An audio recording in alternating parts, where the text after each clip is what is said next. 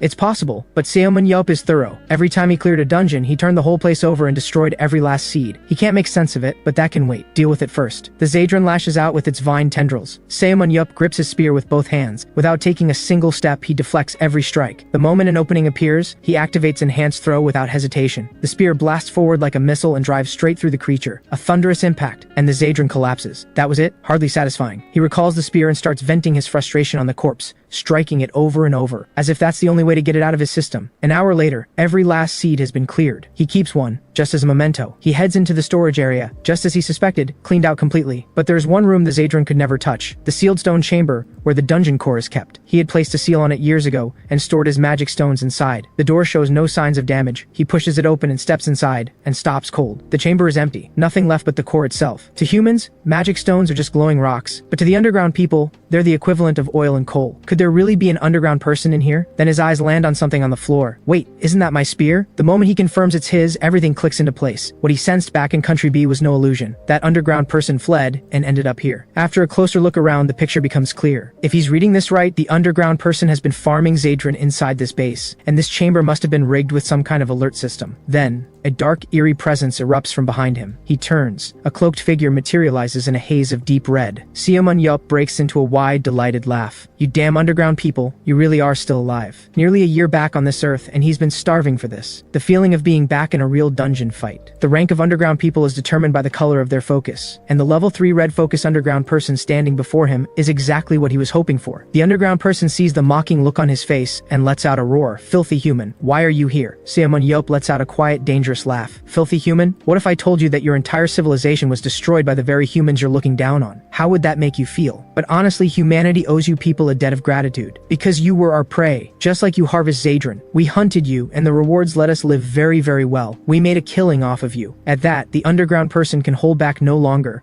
Red focus energy takes the shape of massive serpents rising up behind him. Ximen Ye raises his spear in response, ready for battle. The serpents surge toward him at full speed. Then an explosion rings out, and Ximen Ye is gone. You know, the main core of your sacred site is the biggest one I've ever seen. Ximen Ye circles his opponent with ease. His spear thrusts relentlessly, and the underground person desperately blocks with focus energy. But something else shocks him even more. The main core of the sacred site is never shown to outsiders. Even lower-ranked underground people are forbidden from seeing it. How does this human know? Seeing the look of total confusion on his face, Ximen Ye grins. Forgot to introduce myself. I'm Ximen Ye, the one who destroyed the last dungeon 17 years ago. That name sends the underground person into a rage. Ximen Ye is the sworn enemy of their kind. He launches a frenzied attack. But this is exactly what Ximen Ye wanted. His spear works like a drill, tearing through the enemy without mercy. Spinning, thrusting. The spear moves like a guided missile, pinning the underground person straight into the wall. Ximen Ye strolls toward him unbothered. What a disappointment. I didn't expect your attacks to be so predictable. He activates his analysis eye. The stats are indeed trash, and the target's rank is nothing more than an underground scout. Underground people have no names. They identify themselves by role. The scout's job is to locate focus sites. Think of them as reconnaissance units. Ximen Ye grabs the spear lodged in the underground person's chest. He shoves it deeper. Where are the rest of your people? That white focus underground person I fought at the sacred site. Do you still have someone like that? Right, I think they called him the high priest. The underground person glares through gritted teeth. You really are an arrogant human, but you'll be meeting our ancestors soon enough. The great ancient light has foretold it. The prophet has arrived on this land. He will lead us into the light. Even as the words leave his mouth, the underground person triggers self-destruct. The explosion echoes through the entire dungeon. When the smoke clears, he is nothing but a charred husk, barely clinging to consciousness. Then he sees Ximen Ye, now standing in spirit form. The underground person's eyes light up with excitement. Great prophet, have you come to lead me into the light? Ximen Ye clicks his tongue in annoyance. Did the explosion fry your brain? Just die already. Ximen Ye had planned to turn this dungeon into his future home, but an unexpected underground person has left the place in ruins. Looks like he's stuck living with his sister-in-law for life. But what really puzzles him is the mention of the ancient light. And what exactly is this prophet? Could there really be a prophet who has already completed their spiritual awakening? He remembers hearing similar things from the underground people 17 years ago, during his dungeon raids. If any of it is true, then why didn't the underground people foresee their own destruction? And even if a prophet has appeared, rebuilding the underground civilization won't be easy. Back then, he destroyed every single magic stone in the dungeons. And according to researchers at the time, it would take at least 10,000 years to rebuild the underground people's sacred core city. Setting everything else aside, they simply don't have that kind of time. The underground person he just fought was nothing more than a desperate survivor, barely hanging on. The thought leaves Ximen Ye a little disappointed. He had hoped for a real fight. Instead, all he got from that underground person was despair and fear. In the past, underground people would call for backup before self-destructing, but this one didn't even have the energy to try. Ximen Ye clicks his tongue. Boring. Time to head home. Not long after he leaves, a flash of light appears deep in the dungeon. An underground person steps into the room, surveys the bodies scattered across the floor, and lets out a long sigh. What a waste of that, Zadran. But what's really interesting is, Ximen Ye is still alive. This time I will tear that man apart. At that moment, a white-haired man steps forward. Greetings, third generation. Meanwhile, Baek Ji-ho spots Ximen Ye coming back so early and teases him. What, did you go hiking? Bring me back any wild ginseng? Ximen Ye gives him a flat look, then he holds out a bottle. How much is this worth these days? Baek Ji-ho takes it completely baffled. A second later he freezes. Where did you get a Zadran seed? Ximen Ye shrugs. Found it in a storage room. Figured I'd bring it back. Baek Ji-ho breaks into a cold sweat. Do you have any idea this thing could could wipe out an entire city? Besides Warfire players, 99% of people in this city are ordinary civilians. Doesn't matter. I'll step in if anything happens. Just tell me what it's worth. As far as I know, there are still organizations researching underground civilization. I'm just trying to contribute to their work and make a little cash on the side. Relax. Baek Ji-ho stares at him, speechless. There is one organization, but for something like this, you'll need to go through our boss, because that organization is the World Warfare Association. Meanwhile, Lee Na-yeon, trained under Ximen Ye, is becoming increasingly gifted at disrupting her opponents. That confident look, combined with movements that flow with perfect precision, makes every opponent who faces her want to take her down on the spot. Looking over Lee Na-yeon's status panel, Ximen Ye feels genuinely satisfied. He doesn't show up at the club often, but Lee Na-yeon's improvement has been massive, and her tactics growth is off the charts. Once her stats are fully leveled up, she could become just as much of a hot commodity as Nathan. The day she becomes YSM's signature star, there's going to be serious money to be made. After all, more than half the crowd at recent matches is there for her. Compared to her, Yoon Beom barely has any fans. True to his trickster role, he only emerges from the shadows when he's absolutely sure of the kill. By the time the crowd even spots him, he's already disappeared again. Before long, YSM wins their final regular season match and advances to the playoffs. Baek Ji-ho shows up to congratulate Ximen Ye and lets him know he's also there on behalf of the World Warfare Association to officially collect the Zadron seed. Ximen Ye gives him a look of pure contempt. You were the one freaking out about it. I can't believe the association took this long. I thought you weren't going to bother. Baek Ji-ho shifts the subject a little awkwardly. YSM is really at the top of its game right now, but the playoff teams are no joke. You confident about taking the championship? Ximen Ye grins. Stop asking me questions with obvious answers. That kind of confidence catches Baek Ji-ho off guard. Do you have some kind of secret weapon up your sleeve? Just watch. At this very moment, YSM's head coach Sana is giving an interview. The host asks what his plan is for the upcoming playoffs. Sana glances at her calmly. The championship trophy belongs to us, simple as that. Even the host is taken aback by his confidence. Sana explains that before coming to Country A, their owner had made him a promise. Frankly, he feels a little sorry for the competing teams, because their owner, Ximen Ye, agreed to personally compete in 3 matches within a year. Hearing this, Baek Ji-ho nearly drops his glasses. Are you seriously cheating? With Ximen Ye as the club owner, the players can't exactly say anything, so they accept the reality of winning on easy mode. Sana then lays out the battle plan for the team. Their first playoffs opponent is ICBC, ranked 3rd overall. Targeting YSM's strategy specifically, ICBC recruited Han Sung-eop in the last transfer window, a player with the tracking superpower. His individual stats aren't impressive, but his skill lets him lock on to 5 opponents at once and track their every move. This completely shuts down Yoon Beom and Jo Sung-ho. The moment they're locked on, they're as good as useless. On top of that, this skill gives ICBC a real-time read on the battlefield before anyone else. Ximen Ye tells everyone to relax, he's already got a plan. This time, he's teaming up with Jo Sung-ho. There's something he wants to test. Match day arrives quickly. After weeks of online buzz, Ximen Ye's participation has become a global talking point. Country A's once overlooked secondary league is now the center of worldwide attention. The moment Ximen Ye steps out, the crowd erupts. All this fame and he has no idea what to do with it. Even the usually quiet Four Eyes can't help himself. Boss, can you tone it down a little? The two sides meet before the match. Every single ICBC player looks like they've bitten into something rotten. Pure misery on their faces. YSM, on the other hand, couldn't look more relaxed. With the boss on the roster, this one's basically already won. Ximen Ye activates his analysis eye right away. Just as expected, not a single real threat in sight. The match begins. Jo Sung-ho, as always, heads straight for a safe position. Only this time, he's carrying a pair of binoculars. The countdown ends and everyone charges out according to the plan. Everyone except Ximen Ye, who's still standing at the starting point, casually stretching. On the other side, ICBC's 6-man squad finishes their first round of hunting. From the very start, they've been using Han Sung-yeop's skill to track Ximen Ye and his teammates. Their plan is to drag out the match and close the gap through hunting. In the Warfire system, collecting kill points boosts focus and overall stats. Use this mechanic wisely, and even a weaker team can close the gap against a stronger one. Going head-to-head with Ximen Ye from the start would be suicide. So ICBC cuts their close-range fighters and loads up on ranged attackers. Their strategy, track Lee Na-yeon, Jo Sung-ho, and Yoon Beom from a safe distance and take out the support squad first. Of course, this plan depends on 2 conditions. First, YSM has to run their support tactics. Second, don't run into Ximen Ye before they're fully powered up. By now, Greasy Hair Captain's focus has shifted to purple. Just as they start to think they actually have a shot at this, a spear flash shoots straight at Greasy Hair Captain's face. He twists his head to dodge, but Han Sung-yeop behind him takes the full hit straight through the chest. Everyone is stunned. Ximen Ye hasn't even left the starting point, and he's already landing throws from that distance. Heh, looks like this one works. That's right. Ultra-long range throw combined with weapon recall lets Ximen Ye wipe out the entire field without taking a single step. And the one feeding him the vision? Jo Sung-ho, binoculars in hand. Throwing his spear through someone else's line of sight, now that is next-level teamwork. The clueless ICBC scrubs are completely dumbfounded. Greasy Hair Captain frantically calls for the second squad, only to hear they've been ambushed by Ximen Ye. He's lost all hope. We can't even see him. How are we supposed to fight this? This is Ximen Ye's brand new strategy, using Jo Sung-ho's line of sight to land his kills. At first during training, Ximen Ye couldn't find his aim at all. After all, there's distance, wind, and angle to account for. But he found his groove fast. It's like playing cards with a partner in the dark. You just know exactly where to land it. With this move, he goes on an absolute rampage. It's like an appetizer he simply can't stop eating. Sana's verdict: mind-blowing, absolutely unmatched. Watching all this, Baek Ji-ho is completely dumbfounded. Blind throwing? Fine, he could wrap his head around that. But weapon recall? After all these years by Ximen Ye's side, he's never once seen him use that move. At this point, the ICBC players are on the verge of tears. Not only do they have to watch out for Ximen Ye's spear strikes from nowhere, even the monsters they're about to hunt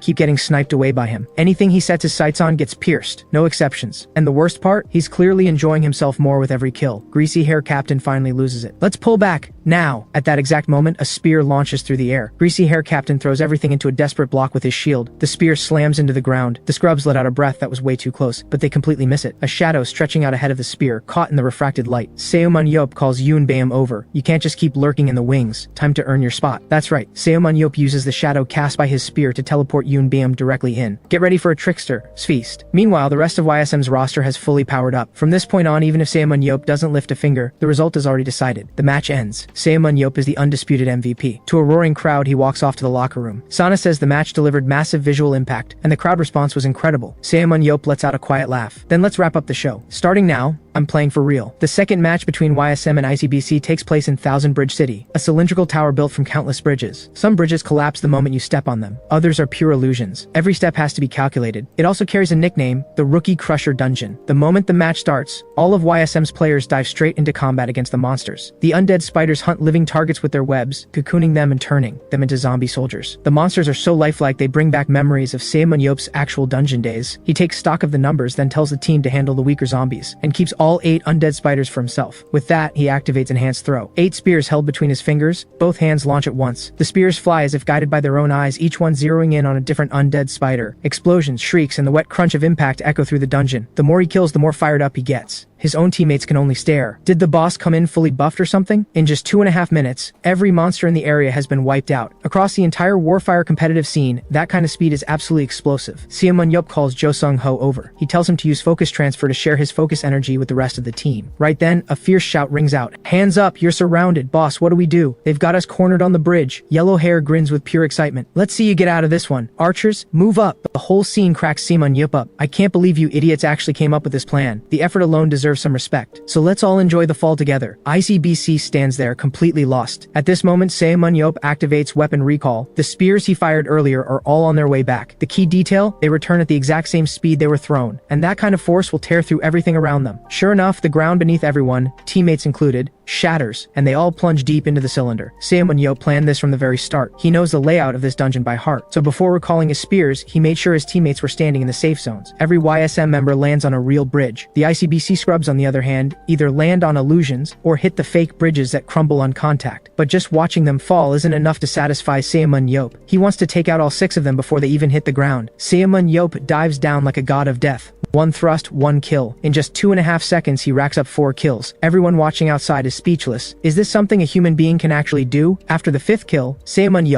locks on to the last one still falling. The spear drives into his chest, and Ximen Ye rides him down from above, feet planted on the scrub like a surfboard. Heh, human surfing for the finish. How's that feel? 1 strike, 1 kill, clean and effortless. The remaining 5 have completely given up. This guy has to be a demon. Swift as a reflex, smooth as silk, Ximen Ye steamrolls through everyone with sheer overwhelming force. Faster than you can blink, he single-handedly racks up 11 kills. Numbers like that would turn heads even at the World Championship League. The crowd goes absolutely wild. Best ticket they've ever bought, no question. The match ends. Lee Na-yeon rushes over to congratulate him, buzzing with excitement. Ximen Ye looks completely unbothered. What's the big deal about stomping scrubs? I did the same thing to the national team at that charity match. Lee Na-yeon breaks into a cold sweat. Easy for you to say. The ICBC guys are absolutely falling apart mentally. Ximen Ye tells Sana he won't be stepping in for the next match. He's already crushed their will to fight. The rest is just cleanup. If we can't close it out from here, we might as well pack up and go home. Before long, the first playoff series is over. YSM sweeps it 3 straight, a dominant total victory. In the second playoff series that follows, the same story plays out all over again. Ximen Ye uses sheer undeniable power to show the world exactly who stands at the top. The Bald brothers even put out a statement. They'd sell everything they owned to sign him. Meanwhile, in City L, Country C, one of the former 7 heroes and head coach of Steel Legion, Emre Casa, can no longer sit still. Among all the Warfire clubs in the world, 3 stand at the very top. top. First is Spark Club, run by the Bald brothers. Built around Nathan and Kichi, their roster is stacked. Next is Mobile Hub, centered on Gerald. And last is Steel Legion, led by Casa, with one of the three giants, Daniel Manz, on the roster. They consistently crush opponents with flawless strategy. Of these three, Spark Club and Steel Legion share the deepest and most heated rivalry in the league. Put simply, whoever signs Ximen Ye wins the championship. Casa goes to his club owner and lays out his plan. The owner grimaces. He's always respected Casa's calls, but the bad blood between Casa and Ximen Ye is public knowledge. Back in the day, 17 years ago, Ximen Ye and Casa were constantly at each other's throats over how things should be done. The rest of the team just learned to live with it. The owner tells Casa straight, Ximen Ye is a bull no one can tame, especially not from a head coach's position. He tells him to calm down. Steel Legion may have been stuck in second place for ages, but they're still one of the best teams in the world. But Casa isn't having it. He fires off stat after stat, argument after argument. The owner gets worn down. Fine, just tell me, how much are we talking? Casa doesn't blink. To take him from the Bald brothers, we need to be ready to put up at least 180 million. The owner completely loses it. Do I even look like I'm worth 100 million myself? Meanwhile, Ximen Ye had only promised Sana 3 appearances in a year, yet here he is showing up in every single playoffs match. Even Sana, as head coach, can barely keep a straight face. Boss, can we keep a lower profile, please? I was hoping to use these matches to develop the players. You come in and wipe everyone out from the start? What's the point? Despite everything, Ximen Ye cheekily insists on one last match. While the two are still going back and forth, Choi Dong-jun quietly raises his hand. He's been getting a flood of transfer offers. Ximen Ye stares at him. Why are you even telling me this? Reject them all. Boss, they're asking for you. Word is the transfer offer is up to 100 billion. At that number, Sana briefly entertains the thought of selling Ximen Ye. With that kind of money, they could buy top-tier players and push for the National League. Ximen Ye looks baffled. The National League? Shouldn't we be aiming for the World Championship League? Sana shakes his head. Not a chance. Even with your ability, you can only dominate in Country A. At the world level, pulling off 11 solo kills isn't going to happen. Ximen Ye bristles a little, but he can't argue with confidence. He's seen Nathan's ability firsthand. If there were 11 players at that level on one team, even he might not come out on top. Ximen Ye asks, what if they brought in some foreign players? That should do it, right? Sana stares at him. Who's going to come to a team like this? No housing, no car, no money. Miss any one of those and they walk. And the good foreign players are all already signed. At best, we're looking at unproven prospects. Even then, the growth ceiling in Country A's league is basically non-existent. Besides me getting dragged into this mess, there's almost no reason for anyone to come here. Ximen Ye goes quiet. Looks like they'll need to find raw talent and build it from the ground up. After the playoffs wrap up, Ximen Ye calls Sana and Choi Dong-jun into his office. The team's 7 core players are set. He wants to bring in a fast support tank, as many close-range fighters as possible, and, most importantly, a solid ranged attacker. Lee Na-yeon has been outstanding, but her damage output is lacking. A stronger attacker would patch up the team's biggest weakness. He pulls out a list and hands it over. These are the players he plans to recruit in the winter transfer window. Sana picks up the list and reads. Choi Dong-jun peeks over his shoulder. Then he freezes. Boss, are you serious? You actually want to recruit him? Easier said than done, though. The very first school Ximen Ye visits turns out to be a dead end. Coach Fatty tells him the 2 players he's after, one has already been signed by Twin Star Club, and the other has retired. Young as he is, he inherited enough property from his parents to never work again. Ximen Ye has no words. He turns to leave, but Coach Fatty stops him. There's a student named Young Min, graduated last year, but he's given up on Warfire and has no direction right now. Word is he's been hanging around with a bad crowd. Ximen Ye clicks his tongue. Do you think I'm running a lost and found? Coach Fatty tells him, Young Min genuinely has talent. He used to play close range, fighter. He can tell Young Min doesn't belong with those people. He doesn't want to see that talent go to waste. Ximen Ye thinks it over. So basically you want me to knock some sense into him and drag him back to Warfire. Fine, tell me where he is. Ximen Ye finds Young Min at an internet cafe. Just like Coach Fatty said, his stat growth looks promising, but none of it has been developed. He's been wasting away for far too long. To avoid being recognized, Ximen Ye puts on a helmet before approaching him. One of the thugs with Young Min takes offense immediately. Who does this punk think he is, rolling in here with that helmet on? Ximen Ye doesn't bother holding back. He steps in and unloads a military combo on the spot. The other thugs pull out blades, ready to jump in for their friend. But at that moment, Young Min catches something in those eyes and recognizes him. He tries to stop the others, too late. By the time the dust settles after a thorough and enthusiastic beating, every last thug is on the floor. Ximen Ye takes off the helmet and walks straight over to Young Min. Let's have a talk. At the corner of the internet cafe, a girl in a white cap has her phone pointed directly at Ximen Ye. You guys, something huge just happened. The helmet guy beating up those thugs is actually Ximen Ye. In seconds, footage of Ximen Ye's beatdown goes out live to the world. After working through the full military combo, Ximen Ye is in noticeably better spirits. He asks Young Min if he wants to join the club. Young Min doesn't budge an inch. He just casually turns back to his screen and queues up another game. He figures Ximen Ye won't actually force him into anything. He figured wrong. After another thorough beating, Ximen Ye grabs him and starts starts dragging somewhere private. Then he spots the white cap girl crawling on the floor with her phone. "Are you filming me without my permission? Delete it before I lose my temper." The girl says it's not a recording, it's a live stream. Ximen Ye stares blankly. Since returning to the surface, he hasn't caught up with any of this technology. He walks over, curious. The comment section is going completely wild. The moment Ximen Ye's face appears on stream, someone drops 1,000 star candies. The girl loses it with excitement and breaks into an awkward dance right then and there. Ximen Ye watches in stunned silence. Have young people really sunk this low? He gets a quick rundown on how live streaming works. Then he addresses the camera directly. "What happened today was nothing more than educating a troubled youth. I have received an apology from the parties involved. And if any reporter watching this dares to twist the story, I will personally trace them down through the internet and educate them just as thoroughly." With that settled, he sends the girl on her way. He turns to Young Min. "Why don't you want to play Warfire?" Young Min winces. "It's a long story. My parents divorced when I was young. I looked after my grandfather on my own, worked to support my grandmother, and on top of that my dad was hooked on cards and alcohol." Ximen Ye's expression snaps. "Did you not get enough earlier? Can you get to the point?" Under Ximen Ye's icy glare, Young Min gets to it. The truth is, he did want to be a Warfire player. Back when he was still in the youth league, his drunk father accidentally set fire to the house. His grandparents nearly didn't make it. To protect them, he walked away from the game, and now the teammates he once competed with have all gone pro. Watching them hurts. He envies them deeply. Young Min's voice cracks as he talks, but he barely gets through half of it before Ximen Ye lifts him right off the ground again. "Enough with the drama. I'm asking you one thing. Do you want to be a player or not?" "I do, but I have one condition. Help me deal with my dad. Make sure he never touches a drink again." Ximen Ye blinks. Unbelievable. You really are something, aren't you? After agreeing to the condition, Ximen Ye's approach is as direct as ever. He teaches the man a lesson with his own bottle, making sure the sight of one will fill him with dread for the rest of his life. Compared to Young Min, the second recruit is far more cooperative. Kim Jin-soo, equipped with regeneration and sacrifice skills. As a tank, his strength score isn't high, but it caps at 80, with 91% willpower, 81% agility, and 88% endurance. These stats fit exactly the agile tank profile Sana had in mind. Following the standard recruiting process, Ximen Ye asks what he considers his strengths. Kim Jin-soo doesn't hold back. "I'm strong and I work hard." Ximen Ye laughs. He asks if he wants to join the club, expecting to need a longer pitch, but Kim Jin-soo agrees without a second's hesitation. After all, the whole world knows what happens to players Ximen Ye develops. Meanwhile, Choi Dong-jun still can't figure out why the boss would put that particular name on the recruitment list. Sana doesn't see the issue. Sure, the guy has some mental baggage, but his stats are solid. Choi Dong-jun's face falls.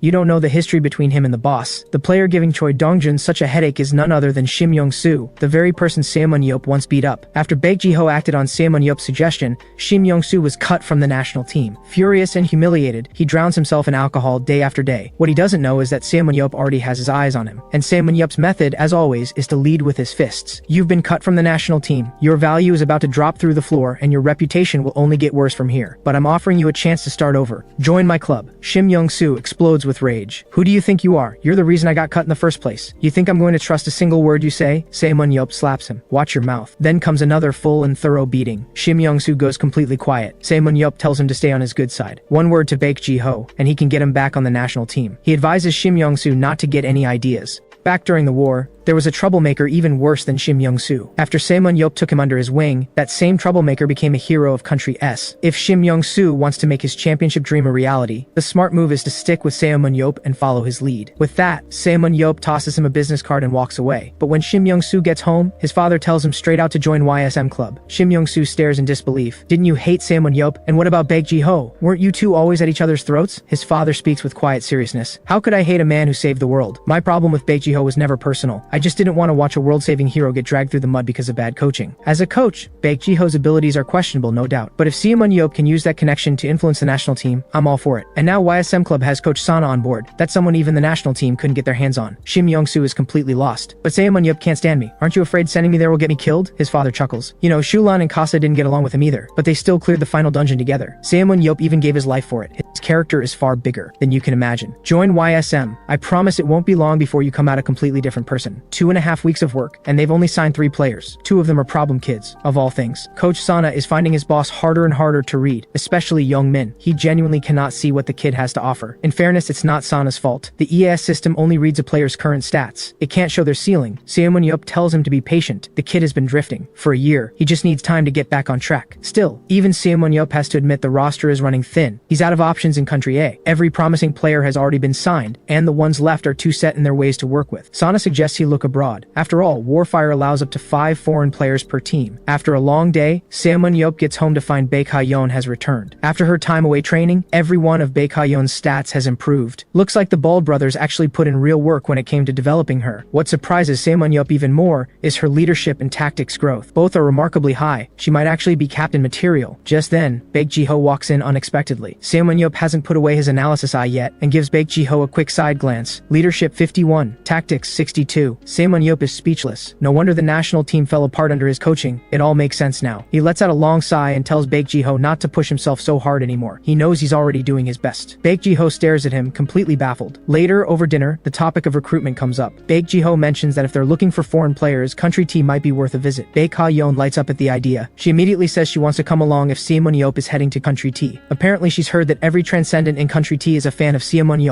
Up to 70% of fighters there use a spear. That puts Ximen Ye in a great mood. He agrees on the spot to take her along. Baek Ji-ho's heart sinks. Is Ximen Ye really about to leave him home again while he goes off with his daughter? Baek Ha-yeon tells her father not to worry. This time it's just going to be her and Ximen Ye. And so the two of them board a plane and head to Country T. The moment they step out of the airport, Ximen Ye notices someone waiting for him. It's Timur, a transcendent who once fought alongside Ximen Ye. He didn't make it into the 7 heroes, but his strength ranked within the top 20. Ximen Ye didn't expect him to show up in person. Timur explains he saw it on the news. On top of that, Timur is now the president of Country T's Warfire Association and runs his own club. When he hears that Ximen Ye is out scouting foreign talent, he immediately invites him to take a look at his club first. Ximen Ye sees no reason to refuse and follows him over. But the moment they arrive at the club entrance, a flash of spear light suddenly shoots out. Ximen Ye dodges in an instant. A split second later, a sleek figure comes charging straight at him. After a few rapid dodges and shifts, Ximen Ye creates some distance between them. He looks up. It's a girl with long hair. You're Ximen Ye, right? I'm Senya. Can we spar? Before Ximen Ye can even respond, Timur smacks her on the head, raising a big bump. Turns out this girl, Sanya, is Timur's daughter. Ximen Ye blinks in disbelief. Are you sure you've done a paternity test? Timur tells him to quit joking around. If Baek Ji-ho can produce a daughter like that, why can't I? Ximen Ye turns back to Sanya with disbelieving eyes. He activates his analysis eye and freezes. Every single one of Sanya's stat growth values is off the charts, and her muscle boost skill is even more insane. It boosts her strength score by 40%. Ximen Ye lets out a sharp breath. Among every woman he knows, her stats trail only Shulan's natural talent. She's already blown past Baek Ha-yeon's potential ceiling. If her potential is fully unlocked, she could stand shoulder to shoulder with monster-level players like Nathan and Kichi Lucasta. He steps forward and asks what position she plays. Sanaya says tank. Ximen Ye eyes her muscular build with a grin. So I heard you want to fight me. Grab your gear and let's go. The two of them step into their respective virtual pods and appear in the arena. Like Ximen Ye, Sanya's weapons of choice are a spear and a shield. The moment she lowers her stance and leans forward, Ximen Ye catches a flicker of himself in her form. Sanya lets out a fierce battle cry. She hurls her spear with full force. In the blink of an eye, it's already inches from Ximen Ye's face. He tilts his head just enough. The spear grazes past him. From that single throw, Ximen Ye deduces she has already activated muscle boost. Her current strength score is 72, and with this skill active, it jumps to 101. That number alone is formidable, even without any throwing-based skills. Before he can dwell on it, Sanya charges again. Her spear whips through the air relentlessly. Ximen Ye weaves and dodges, reading her every move. Her maximum strength score is 87. With muscle boost activated, that shoots straight up to 122. That's far beyond what Ximen Ye anticipated. And her close-range combat is solid too. With a quick assessment locked in, Ximen Ye launches his counterattack. The moment he deflects her spear, he drives forward in a burst of speed. His own spear moves like a living blade, thrusting rapidly toward her. Sanya cries out in surprise and twists away, pulling back to create distance. She chose to retreat instead of blocking. Her shield control clearly isn't there yet. Makes sense. Tanks are built to absorb damage, so most are more comfortable with a shield than a weapon. But Ximen Ye carries a shield for two very different reasons. First, he uses his exceptional technique score to read incoming attacks in advance and block every hit. Second, it comes from an honest understanding of his own limits. Compared to other tanks, he's more agile, but his raw strength falls slightly short. In other words, his loadout isn't the most powerful combination, but it's the one that fits him best. That style, however, doesn't suit Sanya at all. Her strength score is sky high, and with better shield technique, she would make a very solid tank. But her agility and speed are exceptional too. Locking her into heavy armor would be a waste. Sticking to the current style throws away the full potential of muscle boost. The question pulls Ximen Ye into a dilemma. Should he keep her as a tank or develop her into a fighter? But that's a question for later. Right now, he needs to finish this fight. Ximen Ye's figure flickers, and he closes in fast. His spear drives forward with brutal force. This time, Ximen Ye is ready. She plants her feet and raises her shield, determined to block his killing blow. But she's underestimated him. One powerful thrust, and the shield is sent flying. Ximen Ye's powerful hand shoots straight toward her. Ximen Ye is caught completely off guard and gets slammed to the ground. The dust settles. Ximen Ye's fist stops just inches from Ximen Ye's face. He doesn't have a scratch on him. He looks down at the girl pinned flat on the ground. Ximen Ye gives a sly smile. I went easy on you for that last one. The match ends. Ximen Ye is impressed. He asks whether that fighting style came from her father. Ximen Ye explains that because she's naturally strong, her father had her train as a tank, and since Ximen Ye is the idol of every tank player, she built her fighting style around his. Ximen Ye sighs. He tells her the reason he uses both a shield and a spear is to distribute force evenly to both sides, so he's always ready to dodge or counter at a moment's notice. But with Ximen Ye's strength score being so high, gripping a shield causes her to overcommit her force, which stiffens her movement and makes it nearly impossible to switch quickly between offense and defense. He tells her plainly, the current style doesn't suit her. To bring out her full strength, she needs to ditch the shield and switch to dual spears as a close-range fighter. But before he can even finish, Ximen Ye turns her head away and flat-out refuses. Ximen Ye's temper flares up instantly. Who does she think she is, ignoring his advice? Timur quickly steps in and tells him to calm down. He's spent 2.5 years around Ximen Ye. He knows exactly how fast that temper ignites. He pulls Ximen Ye aside. The reason his daughter refused is simple. He just doesn't understand how women think. To her, you're her idol. Using the same equipment as her idol is a lifelong dream. Ximen Ye kicks him in response. What's the point of that? Timur looks at him with a wounded expression. This girl has worked for over 10 years with you as her inspiration. Please don't crush that. That stops Ximen Ye cold. She reached this level in only 10+ years. She's an absolute diamond in the rough. Barely containing his excitement, he steps forward and grabs Ximen Ye by the shoulders. Ximen Ye, I'll take full responsibility for you. How about coming to country A with me? Behind him, Baekha-yeon looks on in alarm. He just went straight in for the recruit. Ximen Ye is getting a little too popular. But Ximen Ye turns him down without hesitation. She's heard the World League has been reaching out to Ximen Ye recently. If he abandons country A and joins the World League, what's the point of joining his club? She might as well use her father's connections to enter the World League directly. The rejection makes Ximen Ye rethink his approach. Ximen Ye is a high-potential player with real talent. A transfer fee of 100 million would certainly solve a lot of problems for him. But if he invests in training her properly, she could earn him that same 100 million down the line. His mind made up, Ximen Ye speaks up. He tells Ximen Ye he won't be joining the Bald Brothers League, and if he ever does go, it will be with her by his side. Ximen Ye's face breaks into a smile. Then it's a deal. Don't you dare back out like some kind of player. And just like that, Ximen Ye follows Ximen Ye back to country A. But Baekha-yeon says she has urgent business in country B and splits off from them early. Maybe she's jealous of Ximen Ye, or maybe it really is urgent. Hard to say. When Baek Ji-ho hears about it, his face goes dark. Has his daughter been stolen away? But Ximen Ye doesn't give it a second thought. All his attention is on Ximen Ye now. To sharpen Ximen Ye's spear technique, he has Coach Sana bring in a world-renowned spear instructor from country B, Maxim Blanco. At Ximen Ye's instructions, Ximen Ye puts on a demonstration for the new coach. Inside the virtual testing room, Ximen Ye asks Ximen Ye what monster he used for his own assessment. He tells her it was Sarlban. Ximen Ye tells the coach to set one up for her too. She starts warming up, working through every part of her body methodically. Then she walks slowly towards Sarlban. Even as the monster begins charging up its power, she remains completely calm. A laser beam suddenly blasts out. The ground where she stood moments ago explodes. When the smoke clears, a deep trench has been carved into the arena floor. But just then, Sarlban senses something moving above its head. It looks up. Ximen Ye is already airborne, spear in hand. A piercing streak of spear light descends from above. The monster doesn't even have time to react. Ximen Ye's spear drives straight into it. A thunderous blast. Sarlban is obliterated. Coach Blanco, watching from outside, is left completely speechless. The moment the test ends, Ximen Ye eagerly asks Ximen Ye what he thinks. Ximen Ye tells her not to get ahead of herself. He could do what she just did with his eyes closed. He tells her she has 1 month to follow every word the coach says. That's the only way she'll truly transform. Ximen Ye looks reluctant. You said you'd take responsibility for me. Why are you handing me off to another coach the moment we're back? Ximen Ye tells her to relax. He's busy, but when it comes to her training, he's paying attention. Blanco only steps in when he's not around. And honestly, as a world-class instructor, Blanco might even have the edge over him in some areas. But one thing he can promise, by the time the season starts 1 month from now, they will make her the star of the opening match. A month flies by. The first half of the season finally kicks off. YSM Club faces off against CBC Club, a veteran team with a strong playoff record. Even before the match begins, YSM's starting lineup has the crowd buzzing. Beyond the usual core lineup, there are plenty of new faces on the roster. That's right, in just over a month, Ximen Ye has brought in 4 players who are already carrying the team. The current roster sits at 3 tanks, 4 close-range fighters, 3 range dealers, and 1 support. But those roles are far from fixed. While Yoon Byum can deal range damage with his bow, he's also able to switch into close-range combat using his superpower. Choi Hyuk holds the tank role, but can shift into a close-range fighter when needed. And Ji Hun, though a close-range fighter, has experience playing support as well. This flexible formation can adapt on the fly, whether in teamfights or dungeon hunts. To fill the gap in ranged firepower, Ximen Ye specifically brought in Shim Yong-soo. He's not the sharpest tool in the shed, but his incredible focus score and superpower make him a powerhouse for wide-range ranged output. Surveying the team he personally built, Ximen Ye turns to Coach Sana with a smile. smug smile and asks how confident he feels about this match. Coach Sana has to admit, Ximen Ye's eye for talent is something else, especially Sanaya. After switching from shield to spear, her growth has been staggering. In just 1 month, every stat has gone up, even if only by a small margin. Keep in mind, the higher your stats already are, the harder it gets to raise them. But since switching to close-range fighter, Sania has been in her element, improving at a pace no one expected. Of course, what Sana doesn't know is that convincing Sania to change her role took Ximen Ye 3 full days and nights of non-stop persuasion. Sana shakes his head in admiration. Outside of Nathan, he has never seen a player grow this fast. With the crowd roaring, the first match between YSM and CBC gets underway. Unlike previous matches, Coach Sana doesn't issue any battle plan. He hands full command over to the players. As far as he's concerned, winning this match is already a done deal. The first map is Warrior's Graveyard. The map is shaped like an inverted pyramid. Both teams start at the top and push downward layer by layer. The final level is guarded by a humanoid monster protecting the dungeon's core. Along the way, they'll encounter Magic Tree Padop, which strikes using its branches and leaves, and Mist, a parasitic eye creature that can latch onto and take over a host. As Ximen Ye watches the players battling monsters down below, he finds himself drifting back to his own days in the dungeon. Back then, they had no information about the dungeons. They were flying completely blind every step of the way. He remembers one time, a teammate got parasitized by a mist. The creature drains its host's vitality for 1 full minute before taking complete control. By the time Ximen Ye realized what was happening, it was already too late. He cut off his teammate's head on the spot. Looking back now, that person probably should thank him. At least it was a painless death. Watching Ximen Ye recall all of this with a perfectly calm expression, Dongjun feels a chill run down his spine. Then Ximen Ye suddenly calls out to Dongjun and points at the screen. Something big is about to go down. Sure enough, both teams have nearly finished clearing the top 2 levels. To neutralize Lee Na-yeon's disruptive tactics, SEBC has split their team into a 6-5 formation. They're speeding through the monster clear to stop Lee Na-yeon from popping up and stealing kills. But what they didn't see coming is that the star of this match was never Lee Na-yeon to begin with. It's Ximen Ye's prize student, Sanaya. Alongside her is tank player Choi Hyuk. Compared to Sanaya's cool composure, Choi Hyuk is far less convinced this plan will work. SEBC consistently ranks 5th in the B1 league. The idea of just 2 people holding off their squad of 5 seems a little crazy. Whether they can actually pull it off, he honestly has no idea. The moment the attack signal is given, both of them leap straight into the fray. Choi Hyuk goes in first as the tank, locking down one opponent immediately. The remaining 3 spot Sanya and instantly swarm her. As the 3 scrubs come charging in, Sanya calmly draws 2 spears from behind her back. Same model as Ximen Ye's, pure focus powered, able to extend or compress at will. Their attack is stopped cold by her spears. But what shocks them even more is that Sanya is controlling 3 spears at once. Both hands are gripping a spear, and she's controlling a third one with her foot. While the 3 opponents stand frozen in disbelief, Sanya drives her spears into motion. A force like a tornado erupts from where she stands. All 3 scrubs are blasted back at once. Who is this woman? She just held off all 3 of us by herself. But before the words even finish leaving his mouth, Sanya tightens her grip, pivots her body, and launches a spear in a perfect arc toward Choi Hyuk's position. The scrub fighting Choi Hyuk doesn't even register what's happening before the spear drives into the top of his thigh. The scrub lets out a scream, and at that exact moment, a glowing shadow materializes behind him. A blade cuts across. The scrub drops on the spot. Yoon Byum takes the first kill. The commentators outside are stunned. They expected Sanya to go straight for the kill herself. Instead, after blasting back 3 opponents, she turned it into a picture-perfect assist. The moment Yoon Byum claims the first kill, Sanya is already moving. She draws a fresh spear. Her eyes lock onto one of the 3 remaining scrubs. The spear rockets toward him like a ricocheting bullet. The instant it leaves her hand, she pushes off the ground and explodes forward. Meanwhile, the scrub reads the spear's path and braces for impact. It's fast, but he's confident he can block it. But just as the spear is about to connect with his face, Sanaya's figure appears in front of him like a ghost. She snatches the spear right out of the air mid-flight. Using the momentum, she redirects the spear and brings it crashing down on him. The scrub panics, raising his weapon to block with everything he has. But Sanaya is completely in her element now. Every thrust she delivers tears through his defense like it isn't even there. Just as the scrub is reeling from her speed, Sanaya grips the spear with both hands and drives it straight into the ground. The sheer force splits the ground open with a massive crack. The scrub barely twists out of the way, but before he can even catch his breath, he sees Sanaya's spear bending. In the next instant, she uses the spear's flex to launch herself into the air. By the time the scrub figures out what's happening, his body has already been split clean in 2. Sanaya glances back with an icy look. The real hunt has begun. She flickers and charges straight at the next scrub. Her solid spear comes hammering down. The impact detonates on contact, blasting the scrub off his feet. Before he can recover, Sanya is already on top of him. In the blink of an eye, her spear has thrust over 100 times. The scrub is barely holding together. Jo Sung-ho, watching from a hidden corner, is floored. The plan was for Sanya and Choi Hyuk to pin down Seb's second squad. He didn't expect Sanya to drop a bombshell the moment she went in. He immediately passes the word to Ro Jong-hwan. Everyone stop farming. The chance to wipe the enemy team is right now. Meanwhile, Ximen Ye, watching from outside the screen, lets out a sharp gasp. Sanya's agility score and technique score have actually gone up mid-fight by a full point. It's true that players can raise their stats during battle through deep focus and real experience, but this is Sanya's very first team fight. Back in the arena, Landing those kills has lit something up inside Sanya. Everything clicks at once. When Ximen Ye first told her to become a close-range fighter, she wasn't sold on the idea. But now that she's actually doing it, dealing this much damage feels absolutely incredible. As exhilarating as it is, she never forgets what Ximen Ye taught her. He told her once, if chasing kills costs your teammates their lives, you've already lost. No matter what position you play, keeping your teammates alive always comes before securing a kill. That thought pulls her eyes to Choi Hyuk. He's starting to struggle. Without hesitation, Sanya abandons the kill and sprints toward him, shouting at him to give her his back. Choi Hyuk catches on instantly and lowers himself. Sanya uses him as a launching pad and vaults forward into the enemy. The scrub fighting Choi Hyuk has no idea what just happened. The only answer he gets is a cold spear. At that same moment, the rest of the YSM squad converges on the fight. The outcome is never in doubt. YSM delivers a masterclass in what it looks like when fundamental skills are pushed to their absolute limit. Ximen Ye watches Sanya, who seems to be glowing with highlight after highlight. A proud smile spreads across his face. Exactly what I'd expect from someone who even caught my attention. She didn't let me down. After the first match ends, Ximen Ye slips off to the bathroom alone. He pulls out his phone and eagerly opens the Warfire forums, desperate to see what people are saying about him. It's exactly as bad as he feared. The comments are brutal. Ever since he was kicked off the national team, he's been the forum's favorite punching bag. And even after a win, people are calling him a coward who hides in the backline. Ximen Ye is losing his composure. These idiots don't know the first thing about tactics. But then two voices drift in from outside, and Ximen Ye can't stay still anymore. Two CBC players are outside. They're talking about Ximen Ye,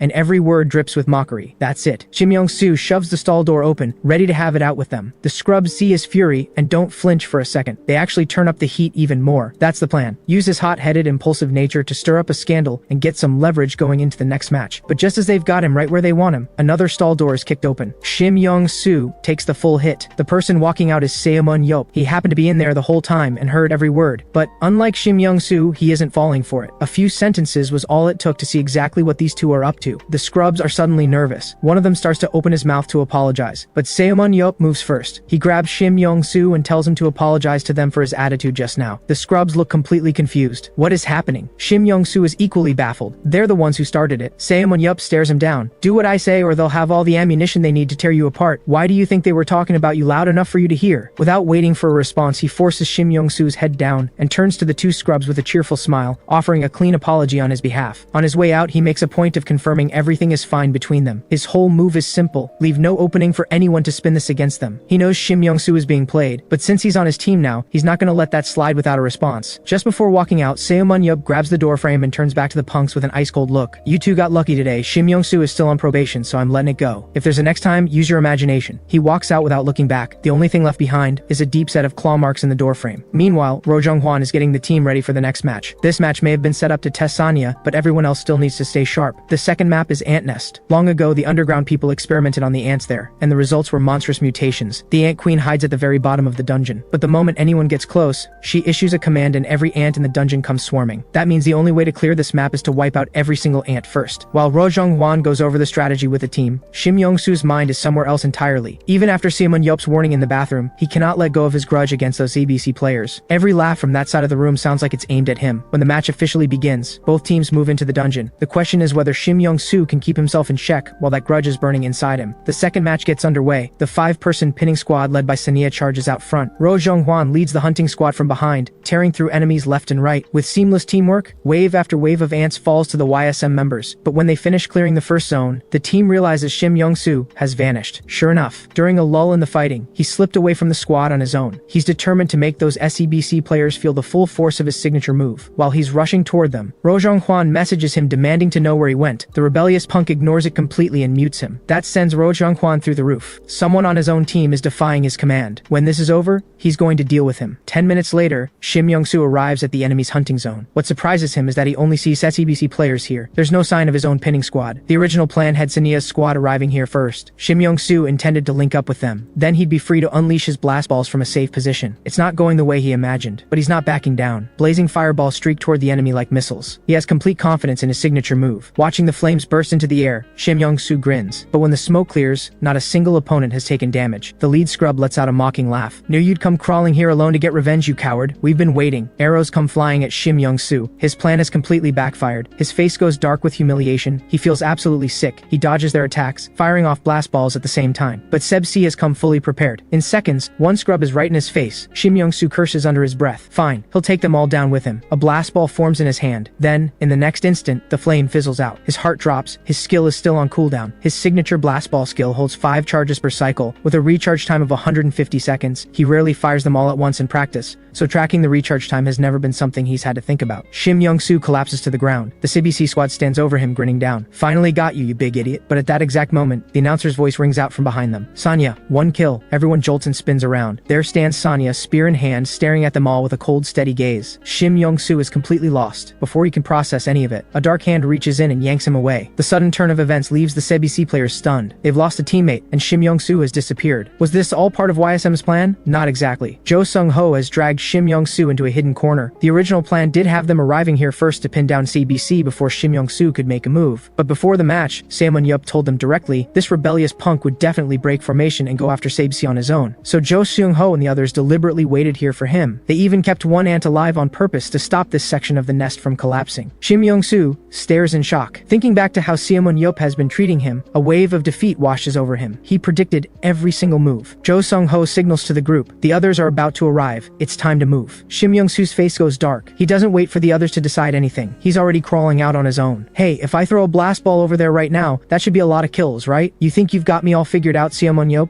Let me show you something different." Before Jo Sung-ho can say a word, Ximen Ye activates his skill. But this time, it's not a blast ball. He uses his support skill, Bind. Focus Forged chains shoot out and wrap around the scrub fighting Sanya. Seizing the moment, Sanya thrusts her spear in a rapid burst, and with a single sequence claims a double kill. Watching from outside, Ximen Ye breaks into a proud smile. Even Coach Sana starts praising the hot-headed kid for finally coming around. It's true, Ximen Ye, the guy who lives to be the center of attention, just chose to set up his teammate instead of going for glory himself. Looks like Ximen Ye has gotten through to him. Ximen Ye doesn't disagree. He activates his enhanced analysis eye and pulls up Ximen Ye's stats. His focus score hasn't budged much, but every other stat has jumped significantly. He's confident that with continued training, those numbers will keep climbing, except for tactics and leadership. Ximen Ye has never had any faith in those two ever improving. Of course, the reason Ximen Ye is developing Ximen Ye has nothing to do with generosity. He's building him up to sell him at a good price, then use those funds to sign someone even stronger from overseas. In the battles that follow, Ximen Ye keeps setting up Sanya, landing kill after kill together. The second match wraps up in no time. Sanya is, without question, the standout player of the entire match. Ximen Ye is grinning like a kid. He's sure Ximen Ye saw how much he's grown. What he doesn't know is that to Ximen Ye, he's not even a footnote. Outside of Sanya, the player who impressed Ximen Ye most is Choi Jong-min, and that's all thanks to his skill that lets him pinpoint enemy weaknesses. Beyond him, Kim Jin-soo and Young-min both put in solid performances. Overall, all 3 of his new recruits have more than met his expectations. YSM Club is getting stronger by the day. From the field, Young-min looks up at Ximen Ye in the stands with a look of genuine gratitude. If Ximen Ye hadn't spent so much effort pulling him back on track, he'd still be wasting away in a gaming cafe. After the first playoff match, Ximen Ye asks Coach Sana who they're facing next. Sana tells him it's Twin Star Club. Ximen Ye raises an eyebrow. That's Choi Hyuk's old club. The owner refused to let him go until Ximen Ye's fists convinced him otherwise. That's how he managed to bring Choi Hyuk in for almost nothing. But remembering how that owner tried to sabotage him still gets under his skin. He asks Sana how strong the opponent is. Sana admits Twin Star Club is probably YSM's toughest competition, but YSM's foundation is solid now. It won't be a walkover for them either. Ximen Ye isn't satisfied with that. He wants to play this one himself. Might as well use Twin Star Club to let off some steam. Sana just stares at him. His boss really does act like a child sometimes. Still, with him playing, the outcome of this match is already decided. The match ends. Ximen Ye barely gets through the door when Baek Ji-ho immediately asks where he's been keeping the Zadron seed. Ximen Ye pulls out a small container without a care in the world. He's been carrying it on him the whole time. Baek Ji-ho breaks into a cold sweat. "You took it to the match? What if you lost it and triggered a catastrophe?" Ximen Ye tells him to stop overreacting. If it caused a global disaster, honestly, that might even be entertaining. Baek Ji-ho refuses to argue. He just tells Ximen Ye not to take it out of the house for no reason. The World Warfire Association has sent word. They're dispatching someone to collect the seed and will offer a price he'll find satisfactory. Ximen Ye sighs. If it weren't for the money, he wouldn't hand it over to those people under any circumstances. But honestly, the dungeon risk isn't even his biggest concern. What worries him more is the person who founded the World Warfire Association. The Warfire competition system and the ability detection technology they built. None of it existed in anything he encountered before. Whoever created this couldn't have done it without having spent real time inside a dungeon. The simulation is too accurate. While Ximen Ye is still lost in thought, the doorbell rings. Baek Ji-ho goes to answer it, puzzled about who would show up at this hour. The next second, a pale, unsettling face startles him back a step. "Apologies for the late visit. My name is Pietro Anella. I am the representative sent by the World Warfare Association to collect the Zadron seed."